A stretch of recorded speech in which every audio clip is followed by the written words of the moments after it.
Au Canada, par année, c'est plus de 180 millions de tonnes d'effluents d'élevage qui sont appliqués sur les terres, ce qui apporte au sol plus de 2 millions de tonnes d'azote, dont 36% provient de la production laitière.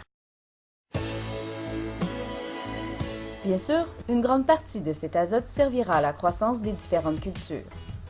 Malheureusement, une partie pourra également être perdue dans l'environnement sous diverses formes. Aussi, une partie pourra venir contribuer à augmenter les réserves en azote du sol. La réponse des stocks d'azote, donc s'ils augmenteront ou diminueront, pourra être modulée selon différents facteurs, notamment par la source de nutriments. Donc si l'azote est apporté sous forme d'engrais minéral ou encore sous forme de lisier de bovin, la réponse des stocks d'azote pourrait être différente.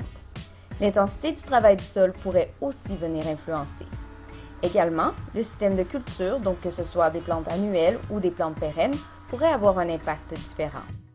Malheureusement, à ce jour, très peu d'études se sont intéressées au devenir à long terme de cette accumulation d'azote dans les réserves du sol selon ces différents facteurs.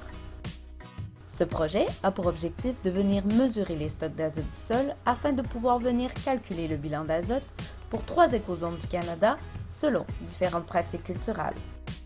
Pour ce faire, nous venons mesurer les stocks d'azote total en prélevant des échantillons jusqu'à 50 cm de profondeur pour les différents sites. Ensuite, nous venons calculer le bilan d'azote qui se fait en additionnant les différentes entrées azotées dans le système sol-plante et en soustrayant les sorties.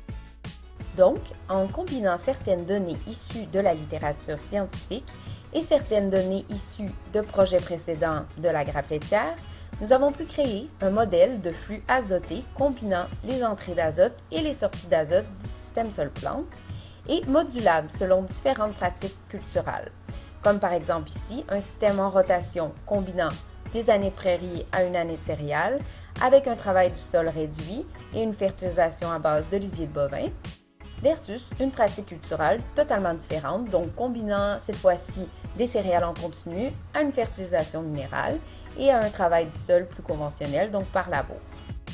Maintenant, grâce aux mesures effectuées au champ pour les différents sites, nous pouvons venir quantifier cette accumulation d'azote dans les réserves du sol, et ce toujours en fonction des différentes pratiques culturelles.